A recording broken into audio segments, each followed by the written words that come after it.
പിന്നെ കഴിഞ്ഞ KLF-നെ പറ്റി പറയുകയാണെങ്കിൽ ഞാനങ്ങനെ വേദികളിൽ പോകുന്ന ഒരാളല്ലായിരുന്നു. അപ്പോൾ രവി സാർ ആദ്യം എന്നെ വിളിച്ചിട്ട് പറഞ്ഞു വരണമെന്ന് പറഞ്ഞു. അപ്പോൾ ഞാൻ പറഞ്ഞില്ല, എനിക്ക് പേടിയാണ്, ഞാൻ വരത്തില്ല എന്ന് പറഞ്ഞു. കാരണം ഭയങ്കര പേടിയാണ്, എനിക്ക് ആൾക്കാരെ ഫേസ് ചെയ്യാനുള്ള മടിയാണ്. കഴിഞ്ഞ തവണ വന്നവർക്ക് ചിലപ്പോൾ അറിയാൻ പറ്റും ഞാൻ ഭയങ്കര ബുദ്ധിമുട്ടിയാണ് ഞാൻ സ്റ്റേജിൽ ഇരുന്നത് തന്നെ. പിന്നെ അതിനുശേഷം എനിക്ക് ഭയങ്കര ഡൗട്ട് ആരെങ്കിലും കാണാനായിട്ട് വരുമോ എന്നുള്ളതായിരുന്നു. അപ്പം ഞാൻ സെഷൻ മോഡറേറ്റ് ചെയ്യുന്ന ചേട്ടനിക്ക് ഞാൻ പറഞ്ഞു, ചേട്ടാ ഒരു 10-15 പേര് ഉണ്ടെങ്കിൽ അത്രയും സന്തോഷം, അതില്ലെങ്കിൽ പരിപാടി കുളവാകുമെന്ന് പറഞ്ഞു. പക്ഷെ അന്ന് ഒരുപാട് പേര് വന്നു. ഒരു 10,000-5,000-ഓളം ആൾക്കാർ തന്നെ ഉണ്ടായിരുന്നു അവിടെ കാണാനായിട്ട്. അത് കണ്ടപ്പോൾ ഭയങ്കര സന്തോഷം തോന്നി. പിന്നെ അത് കഴിഞ്ഞിട്ടായിരുന്നു ഞാനിങ്ങനെ ഒരു ടേബിളിൻ്റെ അവിടെ ഇരുന്നിട്ട് ബുക്ക് സൈൻ ചെയ്യുകയാണ്. ബുക്ക് സൈൻ ചെയ്തപ്പോൾ ഇങ്ങനെ ഫ്രണ്ടിൽ ആൾക്കാർ വരുന്നു, സൈൻ ചെയ്ത് പോകുന്നു. അതുകൊണ്ട് ഞാനത് ശ്രദ്ധിക്കുന്നില്ല എത്ര പേരുണ്ട് എന്നുള്ളതൊക്കെ. ടെൻഷൻ കാരണം അങ്ങ് സൈൻ ചെയ്ത് വിടുകയാണ്. പിന്നെ അത് കഴിഞ്ഞിട്ട് പിറ്റേ ദിവസം ആലപ്പുഴ വീട്ടിൽ വന്നിട്ട് ഇൻസ്റ്റാഗ്രാം നോക്കിയപ്പോഴാണ് ഒരു പെൺകുട്ടി ഒരു റീൽ ഇട്ടിട്ട് അത് വൈറലായിട്ടുണ്ട്. അപ്പോൾ ആ വെയിലത്തും ആൾക്കാർ ക്യൂ നിന്നിട്ട് ഇത്രയും വലിയ ക്യൂ കണ്ടപ്പോൾ ഭയങ്കരമായിട്ട് സങ്കടം വന്നു, കണ്ണ് നിറഞ്ഞു. കാരണം ഒരു ബാക്ക്ഗ്രൗണ്ടും ഇല്ലാതെ ബുക്ക് വിറ്റ് നടന്നിരുന്ന ഒരാളാണ് ഞാൻ. അപ്പോൾ അങ്ങനെ ഒരു എഴുത്തുകാരന് കിട്ടാവുന്ന ഏറ്റവും വലിയൊരു സന്തോഷമാണ് അതൊരു.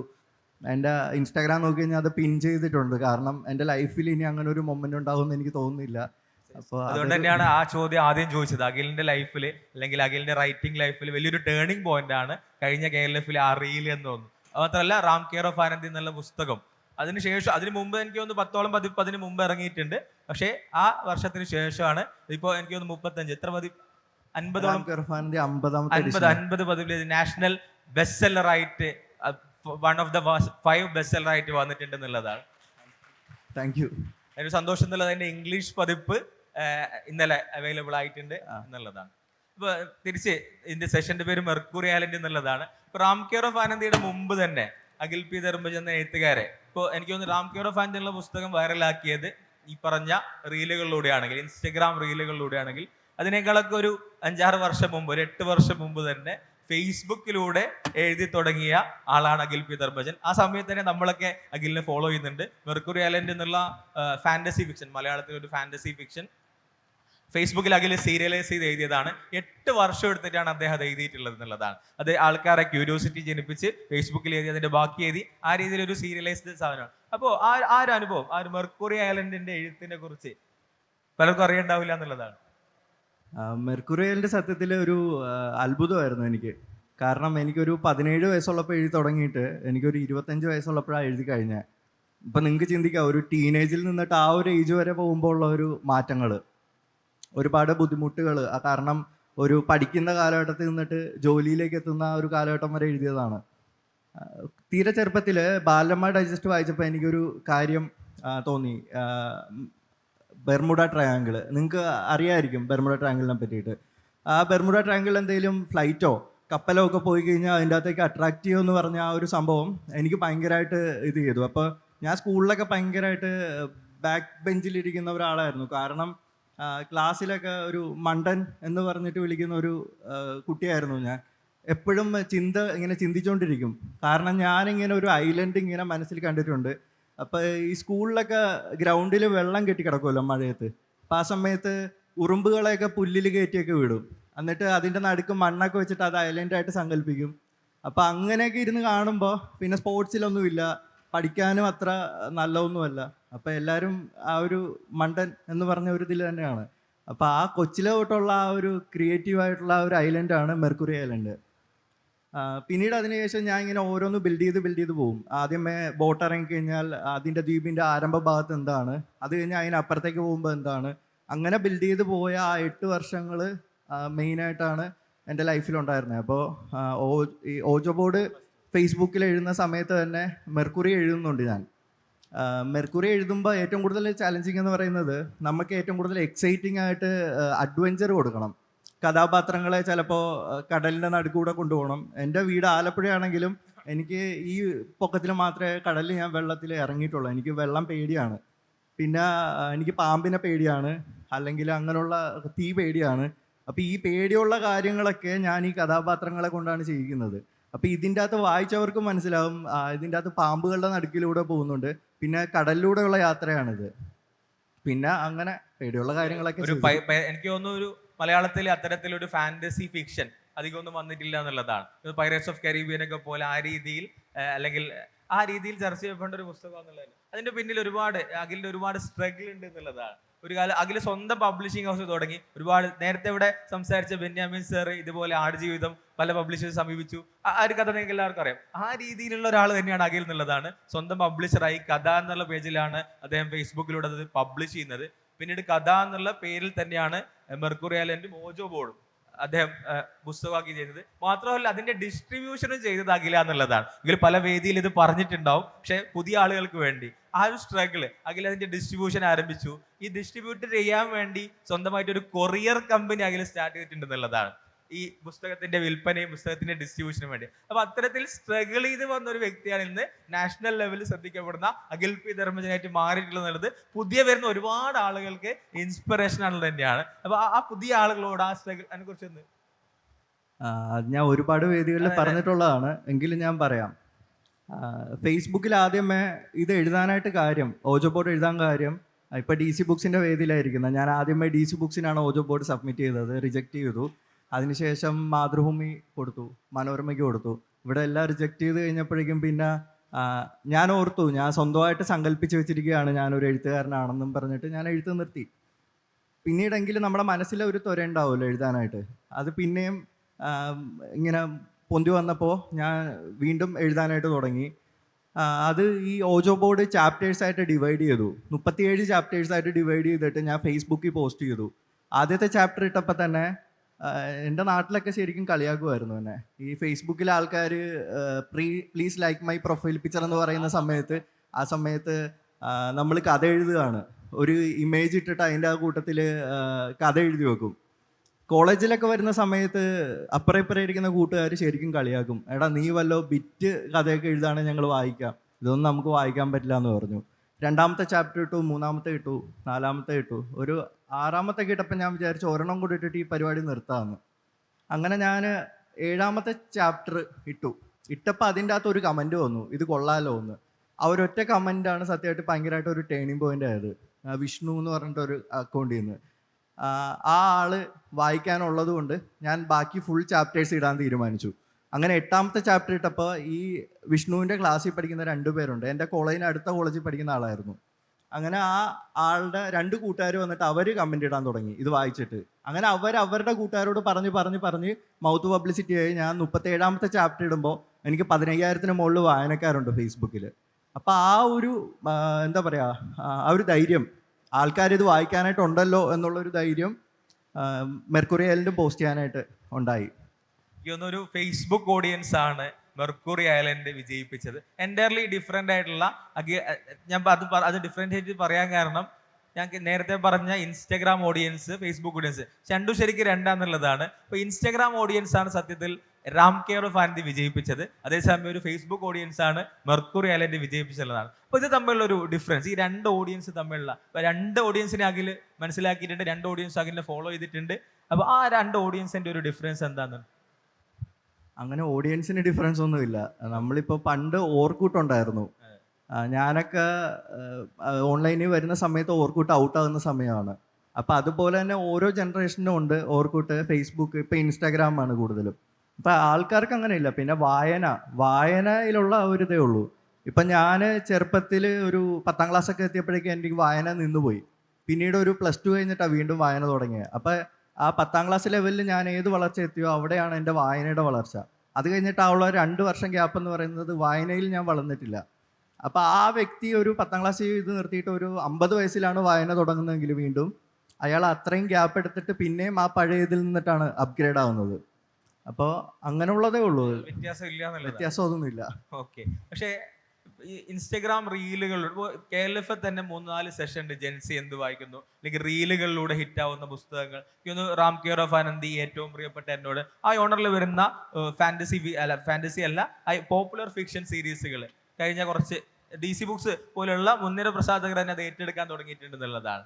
അപ്പോൾ ഇതിനെതിരെ ഒരുപാട് വിമർശനങ്ങൾ മറ്റൊരു ഭാഗത്തുണ്ട്. ഇപ്പോൾ എനിക്ക് അഖിലിന്റെ പുസ്തകം റാം കെയർ ഓഫ് ആനന്ദി സിലബസിലേക്ക് വന്നിട്ടുണ്ട്. എനിക്ക് തോന്നുന്നു കാലിക്കറ്റ് യൂണിവേഴ്സിറ്റിന്റെ സിലബസിലേക്ക് വന്നിട്ടുണ്ട്. അപ്പോൾ ആ സമയത്തും ഫേസ്ബുക്കിൽ തന്നെ ഒരുപാട് വിമർശനങ്ങൾ ഉണ്ടായിരുന്നു, എന്തിനാണ് ഇതുപോലത്തെ പോപ്പുലർ ഫിക്ഷൻ സിലബസിലേക്ക് എടുക്കുന്നതൊക്കെ. അപ്പൊ ആ വിമർശകരോട് അഖില് ആ സമയത്ത് തന്നെ സംസാരിച്ചതെന്ന് എനിക്ക് തോന്നുന്നു. അതിന്റെ ഒരു മറുപടി അഖില് ആ സമയത്ത് പറഞ്ഞിരുന്നോ?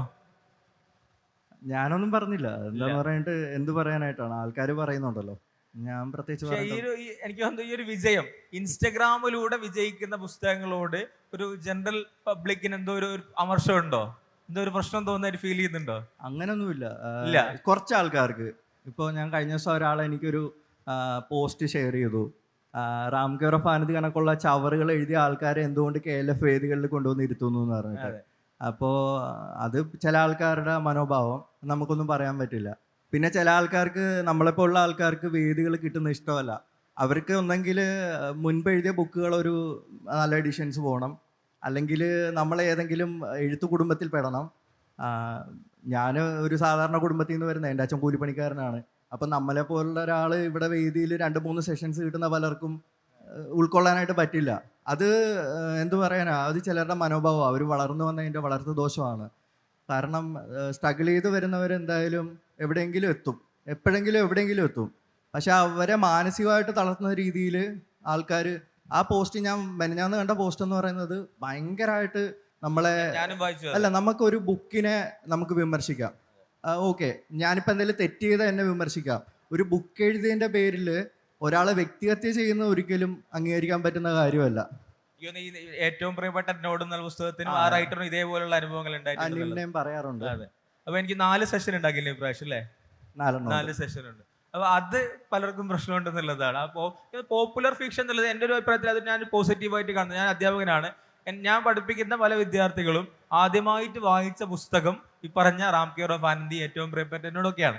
അപ്പൊ ഞാൻ അത് വളരെ പോസിറ്റീവായിട്ട് കാണുന്ന ഒരാളാണ്. അവർ പുസ്തക വായനയിലേക്ക് വരുന്നു, അതിലൂടെ അവർ മറ്റ് പുസ്തകങ്ങളിലേക്ക് എത്തുന്നു. എല്ലാവർക്കും ഈ പറഞ്ഞ വലിയ ക്ലാസിക്കുകൾ വായിച്ച് തുടങ്ങാൻ പറ്റില്ലല്ലോ എന്നുള്ളതാണ്. ഇപ്പൊ പോപ്പുലർ ഫിക്ഷൻ അതിൻ്റെതായിട്ടുള്ളൊരു സ്പേസ് മലയാളത്തിൽ ഉണ്ട് എന്നുള്ളത്, അത് DC ബുക്സ് പോലുള്ള മുൻനിര പ്രസാധകർ അത് മനസ്സിലാക്കി എന്നുള്ളതാണ് ഈ ഒരു അറ്റ് പ്രസന്റ് നമുക്ക് മനസ്സിലാവുന്നുള്ളതാണ്. മറ്റൊരു കാര്യമുള്ളത്, അഖിലിന്റെ സ്ട്രഗിളിനെ കുറിച്ച് നേരത്തെ പറഞ്ഞു. 2015, 2011, 15 സമയത്ത് അഖിൽ എനിക്കൊന്ന് ഡിഗ്രി പഠിക്കുന്ന സമയമാണ് അല്ലേ? അതിനുശേഷം അഖിൽ ഈ കഥ എന്നുള്ള പേജിലൂടെ ഈ മെർക്കുറി അലനിന്റെ സ്ട്രഗിളിംഗ് പീരീഡിനെ പറഞ്ഞു. ആ സമയത്ത് ഇത് പുസ്തകം ഇറക്കുക, അത് പബ്ലിഷ് ചെയ്യുക എന്നൊക്കെ പറയുന്നത് വളരെയേറെ സ്ട്രഗിളിംഗ് ആയിട്ടുള്ള സാധനമാണ്. ഞാൻ നേരത്തെ ഇൻസ്റ്റാഗ്രാമിനെ കുറിച്ച് ചോദിച്ചത് അതുകൊണ്ടാണ്. ഇന്നത്തെ കാലത്ത് കുറച്ചുകൂടി എനിക്ക് തോന്നുന്നു ഈ പുസ്തകമായിട്ട് ബന്ധപ്പെട്ട് കുറച്ചുകൂടി പോപ്പുലർ ആയിട്ട് പുതിയ ജനറേഷൻ വായിക്കുന്നില്ല എന്ന് പറയുന്നു. പക്ഷേ നിങ്ങളുടെ പുസ്തകം വായിച്ചത്, ഏറ്റവും കൂടുതൽ വായിച്ചത് ഇപ്പൊ കോളേജിൽ പഠിക്കുന്ന കുട്ടികളാണ്. നമ്മൾ +2 പഠിക്കുന്ന കുട്ടികളും കോളേജിൽ പഠിക്കുന്ന കുട്ടികളാണ് വായിക്കുന്നത്. ഇപ്പൊ പുതിയ ജനറേഷൻ വായിക്കുന്നില്ല എന്നുള്ളൊരു പരാതി അവിടെ നിൽക്കുമ്പോൾ തന്നെ പുതിയ ജനറേഷൻ ഇതുപോലുള്ള പുസ്തകങ്ങൾ ഹിറ്റാക്കിക്കൊണ്ടിരിക്കുന്നുണ്ട്. അപ്പോൾ അത് എത്രത്തോളമാണ് നമ്മൾ ഈ സോഷ്യൽ മീഡിയ ഈ പുസ്തകങ്ങളെ സ്വാധീനിക്കുന്നത്, അല്ലെങ്കിൽ അതിന് ഹെൽപ്ഫുൾ ആവുന്നത് എന്നുള്ളതാണ്? സോഷ്യൽ മീഡിയ എന്ന് പറയുന്നത് എല്ലാവരും ഇപ്പോൾ യൂസ് ചെയ്യുന്ന ഒരു കാര്യമാണ്. മുമ്പെന്ന് പറയുമ്പോൾ സ്മാർട്ട് ഫോണിൻ്റെ അവൈലബിലിറ്റി എന്ന് പറയുന്നത്, പിന്നെ കോവിഡ് വന്നപ്പോഴേക്കും ഇപ്പോൾ കുട്ടികളുടെ കയ്യിലും ഫോണുണ്ട്. അപ്പോൾ അവരെപ്പോഴും കാര്യങ്ങൾ അപ്ഡേറ്റ് ചെയ്യുന്നതും അല്ലെങ്കിൽ എന്തെങ്കിലും കാര്യങ്ങൾ പഠിക്കുന്നതും ഒക്കെ സോഷ്യൽ മീഡിയയിൽ നിന്ന് തന്നെയാണ്. നമ്മൾ ദോഷങ്ങൾ മാത്രമല്ല കാണേണ്ടത്, ഗുണങ്ങളും കാണണം. ഇപ്പോൾ വീട്ടിൽ ചേട്ടൻ്റെ 2 കുട്ടികളുണ്ട്. പിള്ളേർ യൂട്യൂബിൽ നോക്കിയിട്ട് ഞാൻ എപ്പോഴും ആലോചിക്കും, ഇവർ ഫോൺ നോക്കിയിരിക്കുന്നല്ലോ എന്ന്. ചില സമയം ഇവർ വൈകുന്നേരമൊക്കെ ആയിട്ട് ഞാൻ ചെല്ലുന്ന സമയത്ത് ഓരോ പേപ്പർ ആർട്ട് ഓരോന്ന് കൊണ്ടുവന്ന് കാണിക്കും. അപ്പോൾ അതൊക്കെ ആ കുട്ടികൾ, നമ്മളൊക്കെ ചെറുപ്പം വരുന്ന സമയത്ത് നമുക്ക് ഇതാരെങ്കിലും പറഞ്ഞു തരാനായിട്ടില്ല. അപ്പോൾ അങ്ങനെ പോസിറ്റീവായിട്ട് നോക്കുന്നതുണ്ട്. അതുപോലെ തന്നെ ഇൻസ്റ്റാഗ്രാം യൂസ് ചെയ്യുന്നതിന് എപ്പോഴും കുറ്റം പറയുന്നുണ്ട്. പക്ഷെ അതിലൂടെ ഒരു ബുക്കിലേക്ക് എത്തുകയും ബുക്ക് വായിക്കുന്ന സമയത്ത് ആ ഫോൺ അങ്ങ് മാറ്റി വെച്ചിട്ട് വായിക്കുകയും ചെയ്യുന്നത് അത് വലിയൊരു കാര്യമല്ലേ? പുസ്തക വായന ഒരുപാട് അങ്ങനത്തെ ബുക്ക് ടോക്കേഴ്സ്, ആ രീതിയിൽ പുസ്തകത്തെ പ്രൊമോട്ട് ചെയ്യുന്ന ആളുകൾ തന്നെ സോഷ്യൽ മീഡിയയിൽ വന്നിട്ടുണ്ട് എന്നുള്ളതാണ്. അതെ അതെ അതെ. അപ്പൊ അത് ഒരു മാർക്കറ്റ്, ഒരു പ്രൊഡക്റ്റ് അല്ലെങ്കിൽ പുസ്തകം എന്നുള്ള മാർക്കറ്റിനെ അത് വലിയ രീതിയിൽ സ്വാധീനിച്ചിട്ടുണ്ട് എന്നുള്ളത് തന്നെയാണ്. തീർച്ചയായിട്ടും. നമ്മളിപ്പോൾ എൻ്റെ ബുക്കൊക്കെ ഇപ്പോൾ എനിക്ക് തോന്നുന്നു 3 ലക്ഷത്തിന് മുകളിൽ കോപ്പികളായി. ഒരു 3 ലക്ഷം കോപ്പിയാണെങ്കിൽ ഒരു കൈയടിക്കാട്ടോ, 3 ലക്ഷം കോപ്പിയാണ്. Thank you. 3 ലക്ഷം കോപ്പി എന്നൊക്കെ പറയുന്നത് ഞാൻ എഴുതുന്ന സമയത്ത് ഞാൻ സ്വപ്നം പോലും കണ്ടിട്ടില്ല. ഞാൻ 1000 കോപ്പി ആദ്യമായിട്ട് അച്ചടിക്കുന്നത്, ഓജോ ബോർഡ്. ഇത് കൊണ്ടുവന്നിട്ട് വീട്ടിൽ വെക്കുമ്പോൾ, ഒരു ചെറിയ വീട്, എനിക്ക് തോന്നുന്നത് ഈ ഒരു ഇത്രയും സ്പേസേ ഉള്ളൂ നമുക്ക്. കിടക്കാനാണെങ്കിലും കട്ടില്, TV, അടുക്കള എല്ലാം ഒന്ന് ഇപ്പോഴും ഉണ്ടാവും വീട്. അപ്പോൾ ഇവിടെ കൊണ്ടുവന്നിട്ട് ഈ 1000 കോപ്പികൾ ഇങ്ങനെ വെക്കുകയാണ്. ഓരോ ചാക്കിൻ്റെ അകത്താക്കി ബോക്സ് ആക്കി വെച്ചിരിക്കുകയാണ്. അപ്പോൾ അച്ഛൻ ഇങ്ങനെ നോക്കുക, അങ്ങോട്ടും ഇങ്ങോട്ടും നടക്കുമ്പോൾ ബുക്കിലാണ് തട്ടുന്നത്. അപ്പം അച്ഛൻ ചോദിച്ചു, ഇത് ആര് വാങ്ങുമെന്ന് ചോദിച്ചു. ഞാൻ പറഞ്ഞു ഇത് ആൾക്കാർ വാങ്ങും എന്ന് പറഞ്ഞ്. ഇതിന് ശേഷം ഒരു ഉറപ്പുണ്ടായിരുന്നു. ഉറപ്പുണ്ടായിരുന്നു. പക്ഷെ എൻ്റെ പ്രതീക്ഷ ഈ ബുക്ക് സ്റ്റാളിൽ കൊണ്ട് കൊടുക്കുമ്പോൾ ഇവരിത് എടുക്കുമെന്നാ. ഞാനിത് നേരെ കുറച്ച് കോപ്പീസ് എടുത്തിട്ട് നേരെ ആലപ്പുഴ, എൻ്റെ ജില്ല ആലപ്പുഴയിൽ ടൗണിലുള്ള ഒരു പ്രഭാതം എന്ന് പറഞ്ഞൊരു ബുക്സ് ഉണ്ട്. ഞാൻ ഈ ബുക്ക് സ്റ്റാളിൻ്റെ പേര് സഹിതം പറയുന്നത് ഞാനിത് ചുമ്മാ കള്ളം പറയുകയല്ല എന്ന് പറയാൻ വേണ്ടിയിട്ടാണ്. അവിടെ കൊണ്ടിട്ട് ഞാൻ ഈ കോപ്പീസ് കൊണ്ട് കൊടുത്തു. അപ്പോൾ അവിടെ ഒരു ചേച്ചി നിൽക്കുന്നത്. ഞാൻ പറഞ്ഞു ചേച്ചി ഇത് ഇവിടുത്തെ റാക്കിലൊന്ന് അടുക്കി വെക്കുമോ എന്ന് ചോദിച്ചു. അപ്പോൾ ആ ചേച്ചി പറഞ്ഞു ഇത് ആരുടെ ബുക്കാ? ഞാൻ പറയുന്നത് അഖിൽ പി ധർമ്മേൻ്റെ ബുക്കാന്ന് പറഞ്ഞു. ചോദിച്ചു അതാരാന്ന് ചോദിച്ചു. ഞാൻ പറഞ്ഞു ഞാനാണ്, സെൽഫ് പബ്ലിഷ് ചെയ്തതാണ്, ഇതൊന്ന് വെക്കുമോ എന്ന് ചോദിച്ചു. അപ്പോൾ പുള്ളിക്കാരി പറഞ്ഞു അങ്ങനെ സ്വന്തമായിട്ട് പബ്ലിഷ് ചെയ്ത സാധനങ്ങളൊന്നും ഇവിടെ വെക്കാൻ പറ്റത്തില്ല, ഹെഡ് ഓഫീസിൽ പ്രശ്നമാവും എന്നൊക്കെ പറഞ്ഞ് പുള്ളിക്കാരി എന്നെ തിരിച്ചു വിട്ടു. നേരെ ഇതേ ബുക്കുകളുമായിട്ട് ഞാൻ എറണാകുളത്തേക്ക് പോയി. എറണാകുളത്ത് പല ബുക്ക് സ്റ്റാൾസിലും തിരക്കി, അവിടെ ഒന്നും വെക്കുന്നില്ല. പിന്നെ വെക്കാന്ന് പറഞ്ഞ ബുക്ക് സ്റ്റാൾസ് ഭയങ്കര കമ്മീഷനാണ് ചോദിക്കുന്നത്, 60% ചോദിക്കുന്നത്. അത് നമുക്ക് പ്രിന്റിങ് ചാർജ് പോലും കിട്ടില്ല. അങ്ങനെ തിരിച്ച് നിരാശനായിട്ട് ഈ ബുക്കുകളായിട്ട് വീട്ടിൽ വന്ന് ഇങ്ങനെ ഇരിക്കുക. അപ്പം അച്ഛനിങ്ങനെ നോക്കുന്നു, ഞാനവിടെ വന്നിരിക്കുന്നു. എന്ത് ചെയ്യുമെന്ന് അറിയാൻ പറ്റാത്ത ഒരു പ്രതിസന്ധി ഘട്ടമാണ്. അപ്പം എങ്ങനെയും ഈ ബുക്കുകൾ ആൾക്കാരിലേക്ക് എത്തിക്കണം എന്നുള്ളൊരു ചിന്തയുണ്ട്. വീട്ടിലൊരു ബാഗ് കിടപ്പുണ്ടായിരുന്നു, അതിൻ്റെ അകത്ത് കുറച്ച് കോപ്പീസുമായിട്ട് നേരെ ആലപ്പുഴ ബസ് സ്റ്റാൻഡിൽ പോയി. അതുമ്പോൾ ഇങ്ങനെ പോയി നിന്നു, എന്ത് ചെയ്യും, ഇത് കൊണ്ടുവന്ന് ഞാൻ ആൾക്കാരാരെങ്കിലും വാങ്ങുമോ? പിന്നെ നേരെ ഇറങ്ങി. പരിചയമില്ല ഒന്നും, അങ്ങനെ പ്രൊഡക്റ്റോ അല്ലെങ്കിൽ വിറ്റ് പരിചയമില്ല. അപ്പോൾ നിർത്തിയിട്ട് ഒരു ബസ്സിൻ്റെ അകത്ത് കയറിയിട്ട് ഞാൻ ഓരോ ആളുടെ കാലും ചെന്നിട്ട് ഞാൻ ചോദിച്ചു, ചേട്ടാ ഈ ബുക്ക് എൻ്റെ ബുക്കാ, ഞാൻ പകുതി വിലയ്ക്ക് തരാം, വാങ്ങുമോ എന്ന് ചോദിച്ചു. ചിലരിങ്ങനെ നോക്കും, ഇതെന്താ സംഭവം എന്താന്ന് പറഞ്ഞിട്ട് ഇഞ്ചി മിഠായിയും കപ്പലിൻ്റെയൊക്കെ വിൽക്കുന്ന ആൾക്കാരുണ്ട് കൂടെ, സിനിമയിൽ അങ്ങനെ ആ ഡോക്ടർ ലവിൻ്റെ അകത്ത്.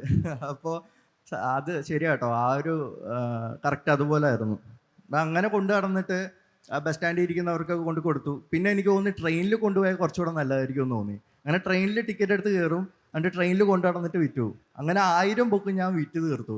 ഇത് 1000 ബുക്ക് അഖിൽ സ്വന്തം വിറ്റിട്ടുണ്ട് എന്നുള്ളതാണ്. അപ്പോൾ കോഴിക്കോടൊക്കെ കൊണ്ടു നടന്ന് ഞാൻ ബുക്ക് വിറ്റിട്ടുള്ള ആളാണ്.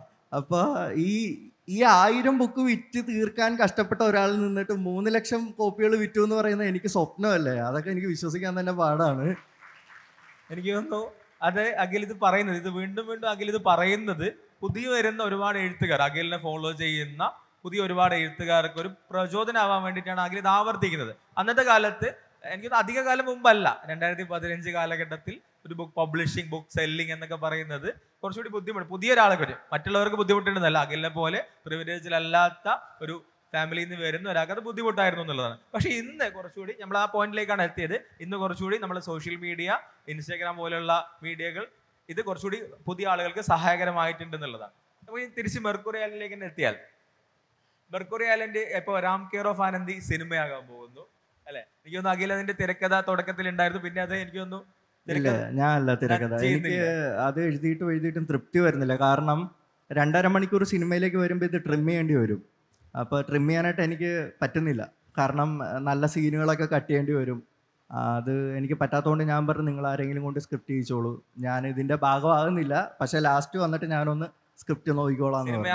സിനിമയാവും. എപ്പോഴാണ് നമുക്കൊന്ന് അനൗൺസ് ചെയ്യാൻ പറ്റും? ഏതാണ് ഒരു പോയിന്റ്, ഏത് സമയത്താണ് പുറത്തിറങ്ങുക? ഇല്ല, ഈ വർഷം സ്ക്രിപ്റ്റിങ്ങും ബാക്കി കാസ്റ്റിങ്ങും ഒക്കെ നടക്കത്തേ ഉള്ളൂ അടുത്ത വർഷത്തേക്ക്, 2026ലേക്ക്. റാം കെയർ ഓഫ് ആനന്ദി സിനിമയാവുന്നു. പക്ഷെ അതേ സമയം തന്നെ അതിനേക്കാൾ സ്റ്റഫ് ഉള്ള ഒരു സാധനമാണ് നമ്മൾ ഈ പറഞ്ഞ, നമ്മൾ ഈ സെഷന്റെ ടൈറ്റിലായ മെർക്കുറി ഐലൻഡ് എന്നുള്ളത്. ഇതെനിക്ക് തോന്നുന്നു മലയാളത്തിലൊരു സീരിയലൈസ് ചെയ്യുന്ന വെബ് സീരീസ് പോലെ, ഇപ്പോൾ പൈററ്റ്സ് ഓഫ് കരീബിയൻ ഒക്കെ പോലെ അല്ലെങ്കിൽ ഗെയിം ഓഫ് ത്രോൺസ് പോലെയൊക്കെ ഒരു ഫാന്റസി ലെവലിൽ അത് സീരിയലൈസ് ചെയ്ത് മലയാളത്തിന്റെ സ്വന്തം ഇത്തരത്തിലൊരു വെബ് സീരീസായി, വെബ് കണ്ടന്റായി പാർട്ടായി എപ്പിസോഡിക്കലി ഇറക്കാൻ പറ്റുന്ന ഒരു സ്റ്റഫുള്ള ഒരു ഐറ്റം ആണ് മെർക്കുറി ഐലൻഡ്. അപ്പോൾ അത് നമുക്ക് അതിനെക്കുറിച്ച് എന്തെങ്കിലും സാധ്യത ഉണ്ടോ? മെർക്കുറി ഐലൻഡ് എന്നുള്ള ഇത് നമുക്ക് സീരിയലൈസ് ചെയ്ത് നെറ്റ്ഫ്ലിക്സ് ഒക്കെ, അഖിലിന്റെ ഒരു സ്ട്രഗിൾ നേരത്തെ പറഞ്ഞു, അതുപോലെ നെറ്റ്ഫ്ലിക്സ് പോലെ ആമസോൺ പോലുള്ള ഒരാൾ അഖിലിന്റെ മെർക്കുറിനെ ഏറ്റെടുക്കുകയും അത് വെബ് സീരീസ് ആവുകയും ചെയ്യുന്നു. അത്തരത്തിലൊരു സ്വപ്നം ഉണ്ടോ? അത് മലയാളത്തിൽ നടക്കുമെന്ന് തോന്നുന്നില്ല. കാരണം അത് വായിച്ചവർക്ക് മനസ്സിലാവും, കപ്പൽ മുങ്ങുന്നതും വിമാനം മുങ്ങുന്നതും ബഡ്ജറ്റ് ഭയങ്കരമായിട്ട് പോകും. അപ്പം മലയാളത്തിൽ ബുദ്ധിമുട്ടായിരിക്കും. അപ്പം ഞാനത് എങ്ങനെയെങ്കിലും ഒന്ന് ഇംഗ്ലീഷിൽ ട്രാൻസ്ലേറ്റ് ചെയ്ത് കഴിഞ്ഞാൽ എന്തെങ്കിലും ഒന്ന് നീക്കുപോക്കാവുമെന്ന് വിചാരിക്കുകയാണ്. ആഗ്രഹമുണ്ട് മെർക്കുറി ഐലൻഡ്. ഭയങ്കര ആഗ്രഹം അത് അല്ലേ? സീരിയലൈസ് ചെയ്തൊരു വെബ് സിനിമ ഞാൻ പറയാത്തത് അത്രയും ഉള്ളത് കൊണ്ടാണ്. ഒരു വെബ് സീരീസ് ലെവൽ സീരീസ് ആണ് അത് ബെറ്റർ അല്ലേ? അത് നമുക്ക് കാണാം ഭാവിയിൽ. അതറിയില്ല, നമ്മൾ ആഗ്രഹിക്കാം. നമുക്ക് ഓവർ എക്സ്പെക്ടേഷൻ നമുക്ക് വെക്കാൻ പറ്റത്തില്ല. അങ്ങനെ വെച്ച് കഴിഞ്ഞാൽ നമ്മൾ നിരാശരാകും പലപ്പോഴും. എൻ്റെ ആദ്യത്തെ സിനിമ എന്ന് പറയുന്നത് ഓജോ ബോർഡിൻ്റെ ഒരു സിനിമയായിരുന്നു. ഒരു തമിഴ്നാട്ടിൽ നിന്ന് ഒരു പ്രൊഡ്യൂസർ വന്നു. പുള്ളി അത് ചെയ്യാമെന്ന് പറഞ്ഞു ഒരു ഡയറക്ടറിനെ കണ്ടെത്തി. നമ്മൾ കുറേ നാൾ അവിടെ പോയി നിന്ന് സ്ക്രിപ്റ്റ് എല്ലാം ചെയ്തു. എൻ്റെ ചേട്ടൻ്റെ കല്യാണ സമയത്ത് ഇവർ നാട്ടിലേക്ക് വന്നു. ഞാൻ പറഞ്ഞില്ല, ഇവർ തന്നെ നാട്ടുകാരോട് പറഞ്ഞു അഖിലിൻ്റെ സിനിമ ചെയ്യാൻ പോവാമെന്ന്. ഇത് കഴിഞ്ഞപ്പോൾ അവരെന്തോ ഇഷ്യൂസായിട്ട് പടം മുടങ്ങിപ്പോയി. പിന്നീട് നാട്ടുകാർ കാണുമ്പോൾ കളിയാക്കാൻ തുടങ്ങി. എന്തായി, പടമൊന്നും ആയില്ലേ എന്ന് ചോദിച്ചിട്ട്. അവർക്കൊരു സുഖം. അപ്പോൾ ഞാൻ ആ സമയത്ത് കോളേജിൽ പഠിക്കുകയാണ്. നമുക്ക് ഭയങ്കരമായിട്ട് അത് മാനസികമായിട്ട് ആഘാതം കൊണ്ടുവന്നു. അന്ന് ഞാൻ പഠിച്ചതാ, ഒന്നും എക്സ്പെക്റ്റ് ചെയ്യരുത്, എന്തെങ്കിലും മനസ്സിൽ വെക്കുക, ആരോടും പറയണ്ട, അത് നടന്നു കഴിയുമ്പോൾ നമുക്ക് എല്ലാവരോടും ഹാപ്പി ആയിട്ട് അനൗൺസ് ചെയ്യാം. അപ്പോൾ ഫാന്റസി ഫിക്ഷൻ വരും എന്നുള്ളതാണ്. കഴിഞ്ഞ KLF-ല് ഓഡിയൻസ് എന്നൊരു ചോദ്യം വന്നിരുന്നു, റാം കെയർ ഓഫ് ആനന്ദി ഇത്ര അധികം ഹിറ്റായപ്പോൾ മുൻനിര എഴുത്തുകാർ ആരെങ്കിലും വിളിച്ച് അഭിനന്ദിച്ചിരുന്നു എന്നുള്ളത്. അപ്പോൾ അഖിൽ ഇല്ല, എനിക്കതിൽ സങ്കടമുണ്ട് തന്നെ പറഞ്ഞിട്ടുണ്ട്. ഒരു വർഷം കഴിഞ്ഞു. ഇപ്പൊ ഈ വർഷത്തിനിടയ്ക്ക് അത് സംഭവിച്ചിട്ടുണ്ടോ എന്നുള്ളതാണ്. ഇല്ല ഇല്ല ഇല്ല ഇല്ല ഇല്ല ഇല്ല അങ്ങനെ ഒരു പേഴ്സണൽ കോൾ വന്നിട്ടില്ല. ഇല്ല. പക്ഷെ എല്ലാവരുമായിട്ടും സംസാരിക്കുന്ന സമയത്ത് അവർക്കൊക്കെ ഇപ്പം അറിയാം. അതെ. ഇപ്പോൾ ഒരിടത്ത് ചെന്ന് കഴിഞ്ഞാൽ സംസാരിക്കും, അപ്പം നമ്മളെ അറിയാം അവർക്ക്. പക്ഷെ ആരും വായിച്ചിട്ട് എന്നെ വിളിച്ചിട്ടൊന്നുമില്ല. ബുക്ക് വായിച്ചിട്ട് ചിലപ്പോൾ ഇഷ്ടപ്പെട്ട് കാണത്തില്ല, അത് ചിലപ്പോൾ പേഴ്സണൽ അതിന് അന്ന് വിഷമമുണ്ടായിരുന്നു. പിന്നെ ഞാൻ ചിന്തിച്ചു, ഞാനിപ്പോൾ എത്ര പേരുടെ ബുക്ക് ഞാൻ വായിച്ചിട്ട് അവരെ അങ്ങോട്ട് വിളിക്കുന്നുണ്ടെന്ന് ഞാൻ വിചാരിച്ചു. കാരണം ഓരോ ദിവസം പുതിയ പുതിയ ബുക്കുകൾ ഇറങ്ങുന്നുണ്ട്, എനിക്ക് ചിലർ അയച്ചു തരുന്നുണ്ട്. ചിലപ്പോൾ ഞാൻ വീട്ടിലില്ലാത്ത സമയത്ത് വീട്ടിലാരെങ്കിലും വരുമ്പോൾ അത് എടുത്തുകൊണ്ട് പോകും, ഈ ബുക്ക് വായിച്ചിട്ട് തരാമെന്നും പറഞ്ഞിട്ട്. അപ്പോൾ അമ്മ എടുത്ത് കൊടുക്കുകയും ചെയ്യും. അപ്പം ഞാൻ ആലോചിച്ചു, ചിലപ്പോൾ അതുപോലെ ആയിരിക്കാം, വിഷമമൊന്നുമില്ല. എനിക്കൊന്നു അഖിലിനെ കേൾക്കാനായി ഡെലിഗേറ്റ് ഓൺലി സെഷൻ ആണ്. അഖിലിനെ കേൾക്കാനായി വന്ന ആളുകളുണ്ട്, ഒരു കുറച്ച് ചോദ്യങ്ങൾ അവർക്ക് നോക്കാം അല്ലേ? Okay okay. അതിന്റെ ഇടയ്ക്ക് നമുക്ക് സംസാരിക്കാം. പക്ഷെ പുസ്തകം വായിച്ച് എനിക്ക് എൻ്റെ വീടായി മാറിയ ഒരാളാണ് അഖിൽ. അപ്പോൾ അഖിൽ ഈ സെഷൻ തുടങ്ങുമ്പോൾ കേൾക്കുന്നില്ല. അഖിൽ ഈ സെഷൻ തുടങ്ങുമ്പോൾ തന്നെ പറഞ്ഞത്, ചെറുപ്പത്ത് എനിക്ക് കഴുതുണ്ടായിരുന്നില്ല, മണ്ടരെന്ന് വിളിച്ചിരുന്നു, അങ്ങനെ ഭയങ്കര ഇൻസെക്യൂരിറ്റി ഉണ്ടായിരുന്നു. ഇപ്പം ഇടയിലും പറഞ്ഞു അടുത്തുള്ള ആൾക്കാർ ചോദിക്കുന്നുണ്ട് ഒരു ഇൻസെക്യൂരിറ്റി ഉണ്ടായിരുന്നു അങ്ങനെ. അപ്പോൾ കഴിഞ്ഞ ദിവസം അഖിലിൻ്റെ ഇൻസ്റ്റയിൽ കണ്ടിരുന്നു, അഖിലിൻ്റെ മെർക്കുറി ഐലൻഡ് വായിച്ചത് ഒരു 4ാം ക്ലാസ്സിൽ പഠിക്കുന്ന ഒരു കുട്ടിയാണ് അഖിലിൻ്റെ മെർക്കുറി ഐലൻഡ് വായിച്ചു തുടങ്ങിയത്. അപ്പോൾ അഖിലിന് ഈ ചെറിയ മക്കളോട് എന്താണ് പറയാനുള്ളത്? ഇതുപോലെയുള്ള നമ്മളെപ്പോലെയുള്ള സമൂഹവും ടീച്ചേഴ്സും എല്ലാം ഇപ്പോഴും കുട്ടികളെ ആമയുടെയും മുയലിൻ്റെയും ഒപ്പം തന്നെ ഓടിച്ചുകൊണ്ടിരിക്കുകയാണ്. അപ്പോൾ അവർക്ക് എന്തായാലും ഒരാൾക്ക് ആമയും ഒരാൾക്ക് മുയലും അല്ലേ ആവാൻ പറ്റുള്ളൂ. അപ്പോൾ കമ്പാരിസൺസും എല്ലാം ഇപ്പോഴും ഉണ്ട്. അപ്പോൾ അഖിലിനുണ്ടായ ഇൻസെക്യൂരിറ്റീസ് എങ്ങനെ ഇതായിരുന്നു? പിന്നെ ഇപ്പോൾ ചെറിയ മക്കളും വായിച്ചു തുടങ്ങിയതുകൊണ്ട് അവരോട് എങ്ങനെയാണ് അത് ഓവർകം ചെയ്യേണ്ടത്? എങ്ങനെയാണ് അഖിലിന് പറയാനുള്ളത്? Okay, thank you. മെർക്കുറിയലിൻ്റെ സത്യത്തിൽ കുട്ടികൾക്ക് കുറച്ചുകൂടെ ആസ്വദിക്കാൻ പറ്റിയ ഒരു നോവലാണ്. കാരണം ഞാൻ പറഞ്ഞ കണക്ക് അതിൻ്റെ അകത്ത് ഫുൾ ഫാൻറ്റസിയാണ്, ഫാൻറ്റസി പാക്കാണ്, മനസ്സിലാകാത്ത ഒരു കാര്യവും ഇല്ല. കഴിഞ്ഞ ദിവസം ഞാൻ ഇവിടെ നിയമസഭാ പുസ്തകോത്സവത്തിൽ പോയപ്പോൾ എന്നെ അത്ഭുതപ്പെടുത്തിക്കൊണ്ട് 2 കുട്ടികൾ വന്നിട്ടുണ്ടായിരുന്നു, ഒരു ആൺകുട്ടി ഒരു പെൺകുട്ടി. അവർ രണ്ടുപേരും കഴിഞ്ഞ വർഷം 300+ ബുക്കുകൾ വായിച്ചു. അപ്പം ഞാനും നിമ്നയും പിന്നെ ബിനീഷ് പുതുപ്പണോ ആ സ്റ്റേജിലിരിക്കുന്നത്. ഞാനപ്പോൾ അവരോട് ചോദിച്ചു, നിങ്ങൾ എത്രണ്ണം വായിച്ചു? ഞാൻ എത്രണ്ണം വായിച്ചു എന്ന്. അപ്പോൾ അതൊരു ഭയങ്കര അത്ഭുതമായിരുന്നു. അപ്പോൾ അതിലൊരു കുട്ടിക്ക് മെർക്കുറി ഐലൻഡ് വായിച്ചിട്ട് എന്നെ കാണാൻ വേണ്ടി ക്ലാസ് കട്ട് ചെയ്തിട്ട് വന്ന അച്ഛനുമായിട്ട്. അത് ഭയങ്കര ഒരു മൊമെൻ്റ് ആയിരുന്നു. ഇന്നലെ ആ പയ്യൻ എന്നെ കൊളാബ് ചെയ്തിട്ട് ഇൻസ്റ്റാഗ്രാമിൽ ഇട്ടിട്ടുണ്ട്. ആ മൊമെൻ്റ് നിങ്ങൾക്ക് നോക്കിക്കഴിഞ്ഞാൽ കാണാൻ പറ്റും. ആൾക്ക് ഭയങ്കര ഹാപ്പിനെസ് ആണ്. ഇത് കഴിഞ്ഞിട്ട് സെഷൻ കഴിഞ്ഞിട്ട് ഞാൻ ഇറങ്ങുമ്പോൾ എൻ്റെ കയ്യിൽ പിടിച്ച് ഇങ്ങനെ നടക്കുക ആള്. എന്നിട്ട് ഞാൻ പോയി സൈനിങ് സെഷനിൽ ഇരിക്കുമ്പോൾ എന്നെ പുറകെ വന്നിട്ട്, ചേട്ടാ ഞാനിവിടെ ഉണ്ട് കേട്ടോ എന്ന് പറഞ്ഞിട്ട്. അപ്പോൾ ആ ഒരു സ്നേഹം ഭയങ്കര ഒരു പ്യുവറായിട്ടുള്ള ഒരു സ്നേഹമാണ് കുട്ടികളുള്ളത്. അത് ഈ മെർക്കുറി ഐലൻഡ് വഴി കിട്ടിയിട്ടുണ്ട്. പിന്നെ ഓജോ ബോർഡൊക്കെ എനിക്ക് തോന്നുന്നു മദ്രസകളിലൊക്കെ ബുക്ക് സ്റ്റാൾസ് അവിടെ ഇതുണ്ട്, ലൈബ്രറി വെച്ചേക്കും. അപ്പോൾ ഒരു തവണ എന്നെ ഒരു മദ്രസയിൽ വിളിച്ചിട്ടുണ്ടായിരുന്നു ഗസ്റ്റായിട്ട്. അപ്പോൾ അവിടെ ചെന്നപ്പോൾ ഇങ്ങനെ അവിടെയുള്ള കുട്ടികൾ ഭയങ്കരമായിട്ട് പൊതിയാണ്. അപ്പോൾ ആ കുട്ടികൾ ഇത് തന്നെ പറയുന്നത്, ഞങ്ങൾ ഇങ്ങനെ കുറേ ബുക്കുകൾ നേരത്തെ ഉള്ളത് വായിച്ചുകൊണ്ടിരിക്കുകയാണ്, അപ്പോൾ പുതിയൊരു ബുക്ക് കിട്ടിയപ്പോൾ അത്രയും സന്തോഷമെന്ന് പറഞ്ഞിട്ട്. കുട്ടികൾക്ക് സത്യത്തിൽ നമ്മൾ ഈ പറയുന്ന കണക്ക് പഴയ ബുക്കുകൾ മാത്രമല്ല പുതിയ ഓതേഴ്സിൻ്റെ ബുക്കുമൊക്കെ കൊടുക്കണം. ഇപ്പോൾ ബാലസാഹിത്യം ഒരുപാട് ബുക്കുകൾ ഇറങ്ങുന്നുണ്ട്. അപ്പോൾ അത് നമ്മൾ ജസ്റ്റ് ഒന്ന് നോക്കിക്കഴിഞ്ഞാൽ തന്നെ നമുക്ക് മനസ്സിലാവും, ഒരു 100-ലധികം ബുക്കുകൾ കഴിഞ്ഞ വർഷം തന്നെ ഇറങ്ങിയിട്ടുണ്ട്. അതിൻ്റെ അകത്ത് ആ ബുക്കുകളൊക്കെ കൊടുക്കണം. പിന്നെ എൻ്റെ ബുക്കിലേക്ക് വരുമ്പോൾ ഞാൻ ആരെങ്കിലും ചോദിച്ചു കഴിഞ്ഞാൽ ഞാൻ എൻ്റെ ബുക്കാണ് സജസ്റ്റ് ചെയ്യുന്നത്, ഞാനല്ലാതെ വേറെ ആരും സജസ്റ്റ് ചെയ്യാനായിട്ടാണ്.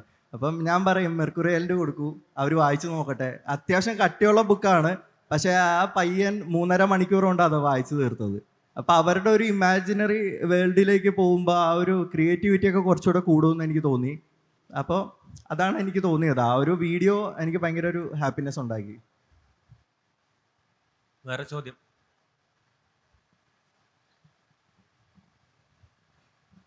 വായന മരിക്കുന്നു എന്ന് വിമർശനം കൂടുതലായി കേൾക്കുന്ന ഒരു കാലത്ത് റാം കെയർ ഓഫ് ആനന്ദി എഴുതിയിട്ട് അത് ഹിറ്റാക്കിയ ആളാണ് അഖിൽ. അത് പുതിയ ഒരുപാട് ലക്ഷക്കണക്കിന് കോപ്പികളെന്ന് പറയുമ്പോൾ അതിൽ ബഹുഭൂരിപക്ഷവും പുതിയ തലമുറയായിരിക്കും വായിച്ചിട്ടുണ്ടാവുക. അത് പുതിയ എഴുത്തുകാരോട് ഇതിലേക്ക് കടന്നു വരാൻ കൂടുതൽ ഊർജ്ജം നൽകിയ ഒരു പുസ്തകം കൂടിയാണ്. അപ്പോൾ പുതിയ എഴുത്തുകാർക്ക് എന്ത് ഉപദേശമാണ് അല്ലെങ്കിൽ എന്ത് നിർദ്ദേശമാണ് അഖിലിന് നൽകാനുള്ളത്? എനിക്ക് പുതിയതായിട്ട് വരുന്നവരോട് പറയാനുള്ളത്, നിങ്ങളുടെ ക്രിയേറ്റിവിറ്റി വേറെ ആരും കോപ്പി പേസ്റ്റ് ചെയ്യേണ്ട. കാരണം ചില സമയത്ത് എനിക്ക് 1-2 ചാപ്റ്ററൊക്കെ ആരെങ്കിലും അയച്ചു തരും. അപ്പം ഞാൻ ചോദിക്കും, ചില വാക്കുകൾ എനിക്ക് മനസ്സിലാകത്തില്ല. അപ്പം ഞാൻ ചോദിക്കും ഇത് എന്താണെന്ന് ഞാൻ ചോദിക്കും. അപ്പോൾ പറയാം, അത് ആ ബുക്ക് വായിച്ചപ്പോൾ അതിൻ്റെ അകത്ത് ഇത്രയും കട്ടി വാക്കുകൾ കണ്ടു, അപ്പോൾ അതല്ലേ സാഹിത്യം എന്ന് ചോദിക്കും. അപ്പം ഞാൻ പറയും, ഒരിക്കലും അങ്ങനൊന്നും നോക്കി കോപ്പി പേസ്റ്റ് ചെയ്യേണ്ട ആവശ്യമില്ല. നമുക്ക് ഇപ്പോൾ ഉള്ള ജനറേഷൻ എന്ന് പറയുന്നത് അവർ സിമ്പിളായിട്ടുള്ള കാര്യങ്ങൾ വായിക്കാൻ ഇഷ്ടപ്പെടുന്നവരാണ്, കുറച്ചുകൂടെ ലളിതമായിട്ട്. എന്നും പറഞ്ഞ് ഞാൻ ലളിതമായിട്ട് എഴുതണമെന്നല്ല പറയുന്നത്. ഒരിക്കലും നമ്മൾ വേറൊരാൾ ഭയങ്കര ഹാർഡായിട്ട് എഴുതുന്ന അല്ലെങ്കിൽ സാഹിത്യം എഴുതുന്നെന്നും പറഞ്ഞാൽ അത് കമ്പയർ ചെയ്ത് നമ്മുടേതാക്കണ്ട. നമുക്ക് ഇപ്പോൾ കഥ പറയാനൊരു കഴിവുണ്ടെങ്കിൽ അതുപോലെ തന്നെ കഥ എഴുതി വെക്കുക, അത് ആൾക്കാർ അക്സെപ്റ്റ് ചെയ്യും. പിന്നെ രണ്ടാമത്തെ കാര്യം, നിങ്ങൾ എഴുതുന്ന ആൾക്കാർ മനസ്സിലാക്കേണ്ടത്, നമ്മുടെ കയ്യിൽ ഒരു ത്രെഡ് ഉണ്ടെങ്കിൽ അത് ഷോർട്ട് സ്റ്റോറിയുടെ ത്രെഡാണോ നോവലിൻ്റെ ത്രെഡാണോ എന്ന് മനസ്സിലാക്കുക. ചിലർ ഷോർട്ട് സ്റ്റോറിയുടെ ത്രെഡ് വലിച്ചു നീട്ടി റബ്ബർ ബാൻഡ് പോലെ ആക്കിയിട്ട് ബുക്ക് പബ്ലിഷ് ചെയ്യാനായിട്ട് ശ്രമിക്കും. അങ്ങനെ ചെയ്യരുത്, അത് ഭയങ്കര മോശമാണ്. കാരണം നമ്മൾ വേണ്ടാത്ത കാര്യങ്ങൾ ആഡ് ചെയ്ത് പേജ് കൂട്ടാനായിട്ട് ശ്രമിക്കും. അത് ഈ ബുക്ക് പൈസ കൊടുത്ത് വാങ്ങുന്നവർക്ക് ഭയങ്കരമായിട്ട് നഷ്ടം തോന്നി എന്ന് വിചാരിച്ചാൽ അവർ ബുക്ക് പോലും വാങ്ങത്തില്ല. പിന്നെ അപ്പം നിങ്ങൾ ചെയ്യേണ്ടത്, ഷോർട്ട് സ്റ്റോറിയുടെ കഥ വരുമ്പോൾ ഒരു 5-6 ചേർത്തിട്ട് ഒരു ബുക്കാക്കുക. നോവലിനൊരു കഥ വരികയാണെങ്കിൽ അതൊരെണ്ണം സെപ്പറേറ്റ് ബുക്കാക്കുക. അതാണ് എനിക്ക് പറയാനുള്ള ഒരു ഉപദേശം. ഞാനെന്തെങ്കിലും പറഞ്ഞതിൽ തെറ്റുണ്ടെങ്കിൽ ക്ഷമിക്കുക. പറഞ്ഞത് എനിക്ക് തോന്നുന്നത് ഒരുപാട് ഈ ഇൻസ്റ്റാഗ്രാമിലൂടെ നേരത്തെ മൂപ്പര് ചോദിച്ച ചോദ്യം അതാണ്. പുതിയ തലമുറയിൽ ഒരുപാട് എഴുത്തുകാർ വരുന്നുണ്ട്, പക്ഷെ അതിൻ്റെ ഒരു ക്വാളിറ്റി കൂടി ചെക്ക് ചെയ്യേണ്ടതുണ്ട് എന്നുള്ളത് തന്നെയാണ്. ഈ സെലിബ്രേറ്റഡ് സ്റ്റാറ്റസ് കിട്ടാൻ വേണ്ടി എഴുതരുത്. നേരത്തെ നമ്മൾ പറഞ്ഞു, അഖിൽ അത്രയും സ്ട്രഗിൾ ചെയ്തിട്ടാണ് അഖിലിനെ പോലുള്ള ആൾക്കാർ എത്തിയത്. പക്ഷെ പുതിയൊരു അങ്ങനെ ഒരു പ്രശ്നം ഇവിടെ ഉണ്ട് എന്നുള്ളതാണ്. ഓക്കെ, അടുത്ത ചോദ്യം. ഹലോ അഖിലേട്ടാ, ചോദിച്ചോട്ടെ? നിങ്ങൾ ചോദിച്ചു. അടുത്തൊന്ന് അദ്ദേഹത്തിന് ഒന്ന് മൈക്ക് കൊടുത്തേക്കണേ ചേട്ടാ, ഒരു മിനിറ്റ്. അഖിലേട്ടാ നമസ്കാരം. എല്ലാവർക്കും വായിച്ചിട്ടുണ്ട്, അപ്പോൾ ഇവിടെ വെച്ചാൽ നേരിട്ട് കാണുന്നത്. ചോദിച്ചത്, അഖിലേട്ടൻ്റെ സ്ട്രഗിളുകളെ കുറിച്ച് നേരത്തെ പറഞ്ഞു.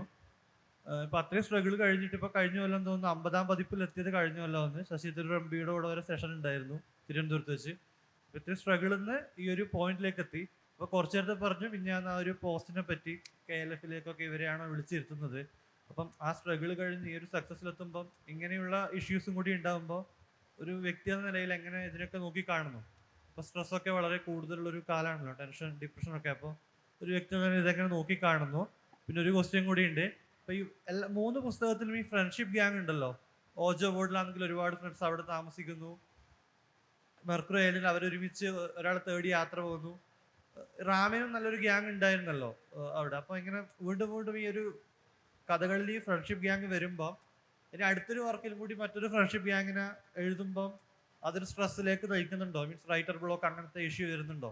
എല്ലാത്തിലും ഇത് വരുന്നുണ്ട്. അപ്പം പുതിയ രീതിയിൽ പറയണമല്ലോ, കഥ പറയണമല്ലോ. അപ്പോൾ ഇത് രണ്ടുമാണ്. ഓക്കെ, ശരിയാണ്. എൻ്റെ ആദ്യത്തെ, രണ്ടാമത്തെ, മൂന്നാമത്തെ നോവലിൽ ഒരു ഗ്യാങ് വരുന്നുണ്ട് ഫ്രണ്ട്ഷിപ്പിൻ്റെ.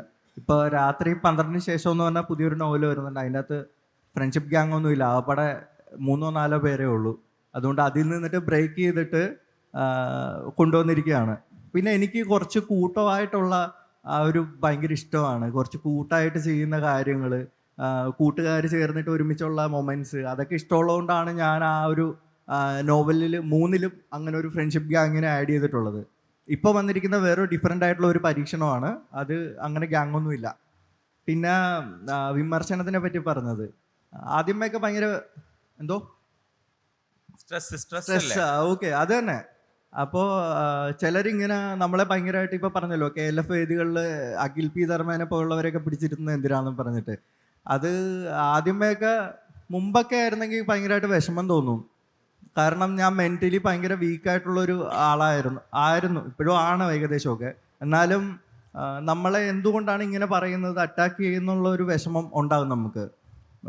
പണ്ടൊക്കെ മോശം റിവ്യൂ വരുമ്പോഴേക്കും എൻ്റെ ആ ദിവസം അങ്ങ് പോകും. ഞാൻ രാവിലെ ഒരു റിവ്യൂവും വായിക്കത്തില്ല, കാരണം അന്നത്തെ ദിവസം പോകുന്നുണ്ട്. ഇന്ന് ഞാനിരുന്നിട്ട് രാത്രിയാകുമ്പോൾ ഇരുന്നിട്ട് ഈ നെഗറ്റീവ് റിവ്യൂസ് ഒക്കെ ഇരുന്നിട്ട് വായിക്കും. എന്നിട്ട് ഞാൻ അതിൻ്റെ അകത്ത് എന്തെങ്കിലും നോക്കും, എന്തെങ്കിലും ഇമ്പ്രൂവ് ചെയ്യാൻ പറ്റുമോ റൈറ്റിങ്ങിൽ ഇമ്പ്രൂവ് ചെയ്യാൻ പറ്റുന്നില്ല, വ്യക്തിഗതമാണെങ്കിൽ അതവിടെ വിടും. അല്ലെങ്കിൽ എന്താ പറഞ്ഞാൽ നമ്മളിപ്പോൾ ഒരു സ്ട്രീറ്റിൽ കൂടെ നമ്മൾ നടന്നു പോകാമെന്ന് വിചാരിക്കുക, നമ്മുടെ ചുറ്റിനും കുറേ നായ്ക്കൾ കുരയ്ക്കാനും നമ്മൾ അറ്റാക്ക് ചെയ്യാനായിട്ടൊക്കെ വരും.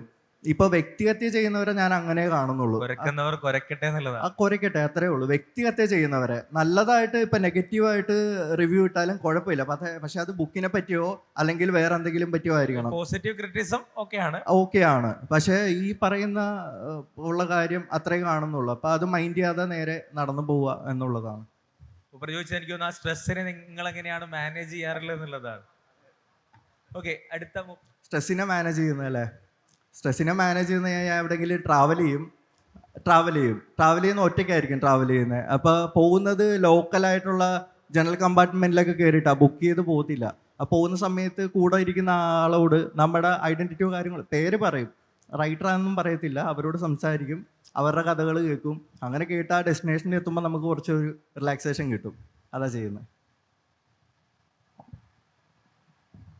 നന്നായിട്ട് ആസ്വദിച്ച് ഒറ്റയിരുപ്പിൽ വായിച്ച നോവലാണ് റാം കെയർ ഓഫ് ആനന്ദി. അത് ഒരു വല്ലാത്തൊരു അസ്വസ്ഥതയോടുകൂടെ മാത്രമേ വായിച്ച് അവസാനിപ്പിക്കുവാൻ സാധിക്കുകയുള്ളൂ. എൻ്റെ ചോദ്യം ലളിതമാണ്, അതിനൊരു രണ്ടാം ഭാഗം ഉണ്ടാകുമോ? ചേട്ടാ, അതിന് രണ്ടാം ഭാഗം ഞാനൊന്നും പ്ലാൻ ചെയ്തിട്ടില്ല, കാരണം അത് വായിച്ചവർക്ക് മനസ്സിലാവും. ഇപ്പോഴും പോലീസ് അന്വേഷിക്കുന്ന ഒരു കേസാണ്. അത് നമ്മളായിട്ട് തന്നെ അത് കൺക്ലൂഡ് ചെയ്യണമെന്ന് വിചാരിക്കുന്നില്ല. പത്രത്തിലൊക്കെ അതിനെപ്പറ്റി വാർത്ത വരുമ്പോൾ ഞാൻ ഇരുന്നിട്ട് വായിക്കും, അതെന്തെങ്കിലും കൺക്ലൂഷൻ ആയിട്ടുണ്ടോ എന്ന്. ഇനിയിപ്പോൾ എന്തെങ്കിലും എൻ്റെ മനസ്സിൽ ത്രെഡ് വരികയാണെങ്കിൽ എഴുതാം. തൽക്കാലത്തേക്ക് അതിൻ്റെ ക്ലൈമാക്സ് വേണമെങ്കിൽ ഒരു 10 പേജ് കൊണ്ട് എനിക്ക് ഒരെണ്ണം കൂടെ ആഡ് ചെയ്യാം. അതിന് വേണ്ടിയിട്ട് ഒരു പുതിയ ബുക്ക് എഴുതാനായിട്ട് അതൊരു മോശം പരിപാടിയായിട്ടായിരിക്കും. പ്രീ ബുക്കൊക്കെ ഇപ്പോൾ അനൗൺസ് ചെയ്ത് പ്രീ ബുക്ക് ചെയ്താൽ എനിക്ക് ഒരുപാട് പൈസയൊക്കെ കിട്ടും, പക്ഷെ ഞാനത് ആദ്യത്തെ ബുക്കിനോട് ചെയ്യുന്ന ഒരു ഇതായിരിക്കും, മോശം പരിപാടിയായിരിക്കും. അപ്പോൾ എന്തെങ്കിലും ഒരു ത്രെഡ് വരികയാണെങ്കിൽ തീർച്ചയായിട്ടും എഴുതാം. ഇതുവരെ ഒന്നും വന്നിട്ടില്ല, പ്ലാൻ ചെയ്തിട്ടില്ല.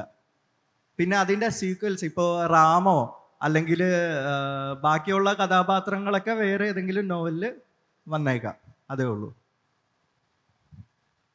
ഈ ചോദ്യങ്ങൾ ഡെലിഗേറ്റ്സ് ഓൺലി ആയതുകൊണ്ടാണ് ഇവിടെ ചോദ്യങ്ങൾക്ക് കൂടുതൽ പ്രാധാന്യം കൊടുക്കുന്നത്.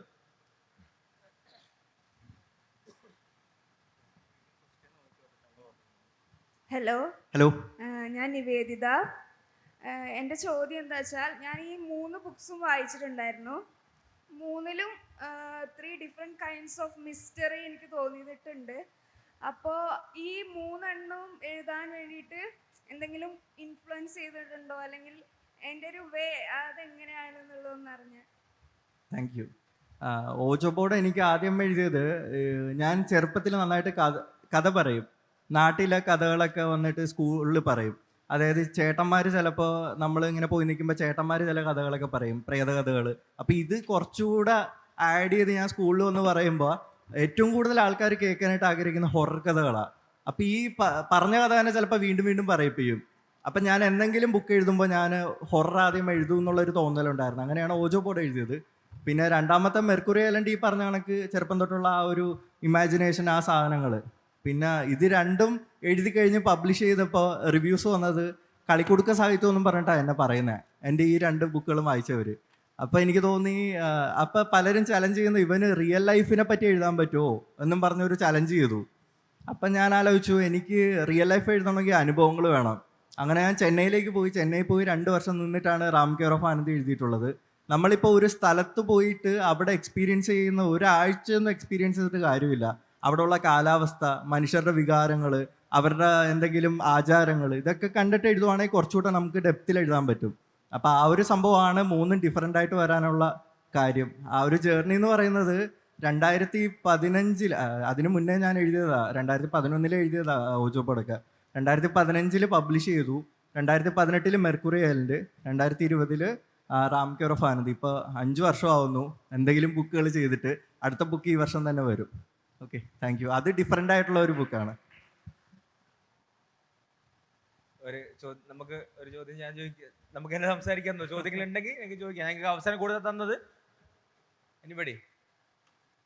ഞാൻ ആലോചിച്ചേ, ഇടയ്ക്ക് നമ്മളിങ്ങനെ ക്വസ്റ്റ്യൻസ് ചോദിച്ചു പോകുന്നതായിരിക്കും കുറച്ചുകൂടെ നല്ലതെന്ന് തോന്നി. ഞങ്ങൾ തന്നെ ഇരുന്ന് സംസാരിച്ചിട്ട് കാര്യമില്ല. അല്ലെങ്കിൽ സെഷൻ്റെ ലാസ്റ്റ് ഒരു 10 മിനിറ്റ് തന്നു കഴിഞ്ഞാൽ ഭയങ്കരമായിട്ട് ഹരിബറി ആയി പോകും. അപ്പോൾ ഇനിയിപ്പോൾ സംസാരിക്കുമ്പോൾ ഇനിയിപ്പോൾ ആർക്കെങ്കിലും ക്വസ്റ്റ്യൻസ് ചോദിക്കാനുണ്ടെങ്കിൽ തീർച്ചയായിട്ടും ആഡ് ചെയ്ത് ചോദിക്കാമല്ലോ. അതാണ് ഇടയ്ക്ക് ബ്രേക്ക് ചെയ്തിട്ട് ക്വസ്റ്റ്യനിലേക്ക് പോയത്. അപ്പം എന്തായാലും നമുക്ക് ഒരു ചോദ്യം കൂടെ ചോദിക്കാം. Okay, hi. ഞാൻ സത്യത്തിൽ അഖിലിൻ്റെ പുസ്തകങ്ങൾ വായിച്ചിട്ടില്ല.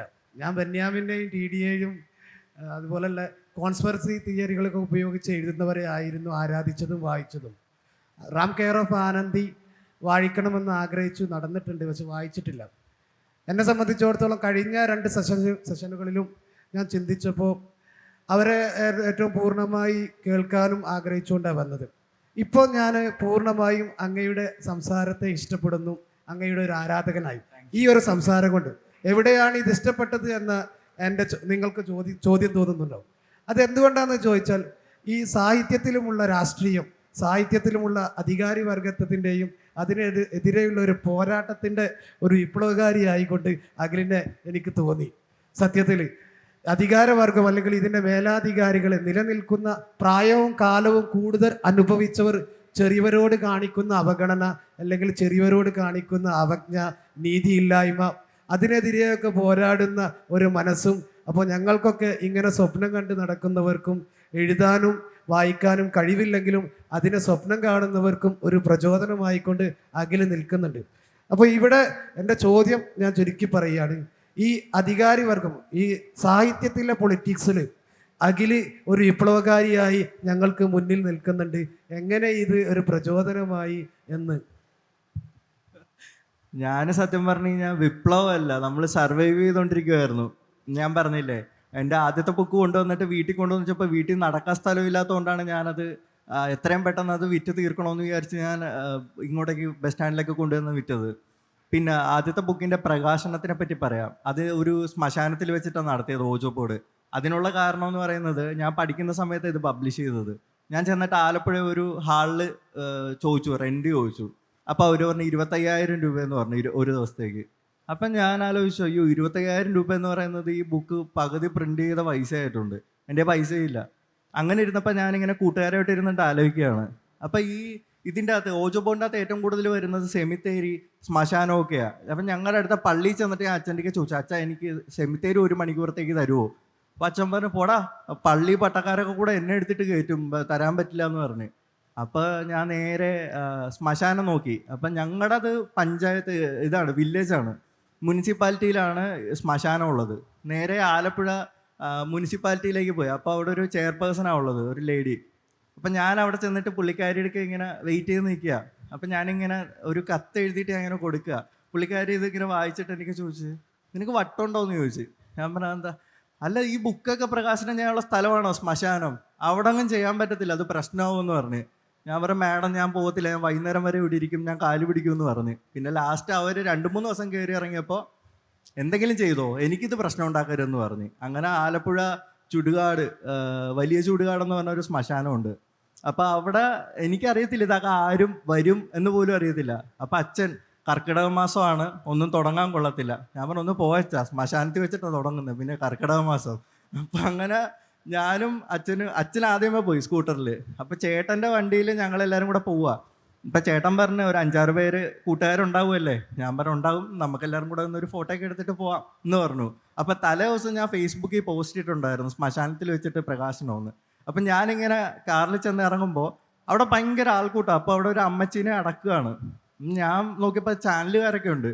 ഞാൻ പറഞ്ഞു, ഏതോ VIP ആയിട്ടുള്ള അമ്മച്ചിയാണ് മരിച്ചതെന്ന് തോന്നുന്നു, അവരെ കവർ ചെയ്യാൻ വന്നതാ എന്ന് പറഞ്ഞു. പക്ഷെ ഞാൻ ചെന്നപ്പോൾ ഇവരെല്ലാം കൂടെ നമ്മുടെ ഫേസ്ബുക്കിൽ എൻ്റെ കവർ പേജ് നോക്കി കഴിഞ്ഞാൽ കാണാം, ആ ഒരു മൊമെൻറ്റാണ് ഞാനത് ഫോട്ടോ ഇട്ടിരിക്കുന്നത്. അപ്പോൾ എല്ലാവരും കൂടെ വന്നിട്ട്, അഖിൽ പി ധർമ്മജൻ എന്തുകൊണ്ടാണ് ഇങ്ങനെ ഒരു വിപ്ലവം സൃഷ്ടിക്കാൻ തീരുമാനിച്ചത്? അപ്പോൾ എനിക്ക് പറയാൻ പറ്റത്തില്ല, 25,000 രൂപ എൻ്റെ ഇല്ലാത്തതുകൊണ്ടല്ല എന്ന് എനിക്ക് പറയാൻ പറ്റത്തില്ല. അങ്ങനെയൊക്കെയാണ് എൻ്റെ ലൈഫിലെ വിപ്ലവം, ശിക്കാരി ശംഭുവിനെ കണക്ക്. അത്രേ ഉള്ളൂ, വേറെ ഒന്നുമില്ല. ഇത്തരത്തിലുള്ള പുസ്തകങ്ങൾക്കൊരു പ്രത്യേക രസക്കൂട്ടുണ്ട്. പുതിയ കാലത്ത് ഹിറ്റായിട്ടുള്ള പുസ്തകങ്ങൾ, സിനിമകൾ എടുത്തു നോക്കിയാൽ ഒരു കോമൺ എലമെന്റ് ഉള്ളത് റാം കെയർ ഓഫ് ആനന്ദിയിൽ ചെന്നൈ ഉണ്ട്, ഈ ഏറ്റവും പ്രിയപ്പെട്ട എന്നോടിൽ ബാംഗ്ലൂർ ഉണ്ട്, ആവേശം തന്നെ സിനിമയിൽ ബാംഗ്ലൂർ ഉണ്ട്, ഈ പ്രേമലു ഹിറ്റായിട്ടുള്ള പ്രേമലുൽ ഹൈദരാബാദ് ഉണ്ട്. അപ്പൊ അത്തരത്തിൽ ഒരു മലയാളി യുവത്വം മൈഗ്രേറ്റ് ചെയ്യപ്പെടുന്നു, പുറത്തേക്ക് പോകുന്നു. അവർക്ക് റിലേറ്റ് ചെയ്യാൻ പറ്റുന്ന ഇത് ഹിറ്റാവാനുള്ള ഒരു പ്രധാന കാരണം ഇതിന്റെ രസക്കൂട്ട്. ഞാനീ പറഞ്ഞ 2 സിനിമകൾ 2 നോവലുകളായാലും ഇത് ഹിറ്റാവാനുള്ള ഒരു പ്രധാന കാരണം എനിക്ക് തോന്നുന്നു പുതിയ കുട്ടികൾക്ക് റിലേറ്റ് ചെയ്യാൻ പറ്റുന്ന ഒരുപാട് കാര്യങ്ങൾ ഇതിലുണ്ട് എന്നുള്ളതാണ്. ഇപ്പോൾ ഏറ്റവും പ്രിയപ്പെട്ട ഗേൾസിന് റിലേറ്റ് ചെയ്യാൻ പറ്റുന്ന ഒരുപാട് കാര്യങ്ങളുണ്ട്. അപ്പൊ അതുപോലെ ആ റിലേറ്റ് ചെയ്യാൻ പറ്റുന്ന കാര്യങ്ങൾ എഴുതുന്നത് കൊണ്ടാണ് പുതിയ ജനറേഷൻ ഇത് വായിക്കുന്നതാണ് ഞാൻ മനസ്സിലാക്കി. അങ്ങനെയാണ് ഞാൻ അതിനെ കണ്ടിട്ടുള്ളത്. അഖിൽ എങ്ങനെയാണ് അതിനെ കണ്ടിട്ടുള്ളത്? പുതിയ ജനറേഷനെ റിലേറ്റ് ചെയ്യാൻ പറ്റുന്ന കഥകൾ മനഃപൂർവ്വം എഴുതുന്നതാണോ അല്ലെങ്കിൽ നമ്മുടെ കഥ തന്നെയാണോ അത് എന്നുള്ളതാണ്? ഇല്ല, അങ്ങനെയൊന്നും എഴുതിയതല്ല. റാം കെയർ ഓഫ് ആനന്ദി സത്യത്തിൽ എഴുതുന്ന സമയത്ത് എനിക്ക് ഇൻസ്റ്റാഗ്രാമിൽ ആക്റ്റീവ് പോലും അല്ല, ഫേസ്ബുക്കിൽ തന്നെയാണ് ആക്റ്റീവ്. പിന്നെ ആ സമയത്ത് ഒന്നും ഫോക്കസ് ചെയ്തിട്ടില്ല, കുട്ടികൾ വേണം ഒന്നുമില്ല. ഞാൻ ആ സമയത്ത് എനിക്ക് 25 വയസ്സ്, ആ ഒരു ടൈമാണ് 26 വയസ്സ്. അപ്പം ഞാൻ ആ ഒരു ജനറേഷനിൽ നിന്നുകൊണ്ട് എൻ്റെ എക്സ്പീരിയൻസ് വെച്ചിട്ട് എഴുതിയിട്ടുള്ള ഒരു സംഭവം മാത്രമാണ്. ഈ കഴിഞ്ഞ വർഷമാണ് സത്യത്തിൽ ഇത് ശരിക്കും കയറി അങ്ങ് ഹിറ്റാവുന്നത്. അതും എനിക്കറിയത്തില്ല. അതിൻ്റെ ചില ആൾക്കാർ ചോദിക്കും എത്ര ലക്ഷം മുടക്കി PR വർക്കിനത്. ഈ 25,000 രൂപ മുടക്കാത്ത ഞാൻ ഇനി ലക്ഷങ്ങൾ മുടക്കാൻ പോകുന്നത്. അപ്പം ഞാൻ പറയും ഞാനൊന്നും മുടക്കിയിട്ടില്ല. ഇത് ആ ഒരു വീഡിയോ വൈറലായി. പിന്നെ ഇൻസ്റ്റാഗ്രാമിൽ എനിക്ക് മനസ്സിലാവാത്തൊരു കാര്യമാണ്, ചില സമയമൊക്കെ ചില വീഡിയോ ഇട്ട് കഴിഞ്ഞാൽ പൊട്ട വീഡിയോ ആയിരിക്കും, ഭയങ്കരമായിട്ട് കയറി അങ്ങ് റീച്ച് ആവും. ചില സമയത്ത് ഒന്നും ഉണ്ടാകത്തില്ല. അപ്പോൾ ഭയങ്കരമായിട്ട് എഫേർട്ട് എടുത്ത് ചെയ്യുന്ന ചില വീഡിയോസ് കാണുമ്പോൾ നല്ല ക്രിയേറ്റീവ് ആയിട്ടുള്ള ആൾക്കാരുണ്ട്. ഞാൻ ആലോചിക്കും ഇവർക്കൊക്കെ എന്തുകൊണ്ട് റീച്ച് ഇല്ല എന്നൊക്കെ ആലോചിക്കും. അപ്പം എൻ്റെ എന്തോ ഒരു ഭാഗ്യം കണക്ക് കയറിപ്പോയൊരു സംഭവമാണ്. അതിൻ്റെ അകത്ത് ഒന്നും പ്രത്യേകിച്ച് ഒന്നുമില്ല, ടാർഗറ്റിങ്ങും ഇല്ല, ഒന്നുമില്ല, എന്തോ ഭാഗ്യം, അത്രേ ഉള്ളൂ. ഇതിൻ്റെ മറ്റൊരു വശം എന്നുള്ളത് ഇങ്ങനെ ഒരു നമ്മൾ ഇത്ര നേരം സംസാരിച്ചത് തന്നെയാണ്. അങ്ങനെ ഒരു സ്പേസ്, ഇൻസ്റ്റാഗ്രാം പോലുള്ള ഒരു സ്പേസ് ഉള്ളത് കൊണ്ടാണ് ഇത്തരത്തിൽ സെലിബ്രേഷൻ നടക്കുന്നത്. അതിൻ്റെ മറ്റൊരു വശം എന്നുള്ളത് ഡിസർവിങ് അല്ലാത്ത അങ്ങനെ തോന്നിയിട്ടുണ്ടോ? ഡിസർവിങ് അല്ലാത്ത നേരത്തെ പറഞ്ഞു ചില വീഡിയോസ് ഭീകരമായിട്ട് ഹിറ്റ് ആവുന്നു, ചില റീലുകൾ ഭീകരമായിട്ട് ഹിറ്റ് ആവുന്നു, പക്ഷെ ഡിസർവിങ് ആയിട്ടുള്ള പലതും അവിടെ തന്നെ കിടക്കുന്നുണ്ട് എന്നുള്ളതാണ്. ഹിറ്റ് ആവാനുള്ള പലതും അവിടെ തന്നെ ഉണ്ട് എന്ന് തോന്നുന്നുണ്ടോ? അയ്യോ, ഇൻസ്റ്റാഗ്രാം വീഡിയോ മാത്രമല്ല, പുസ്തകങ്ങളുടെ കാര്യത്തിലും അത് തന്നെയാണ്.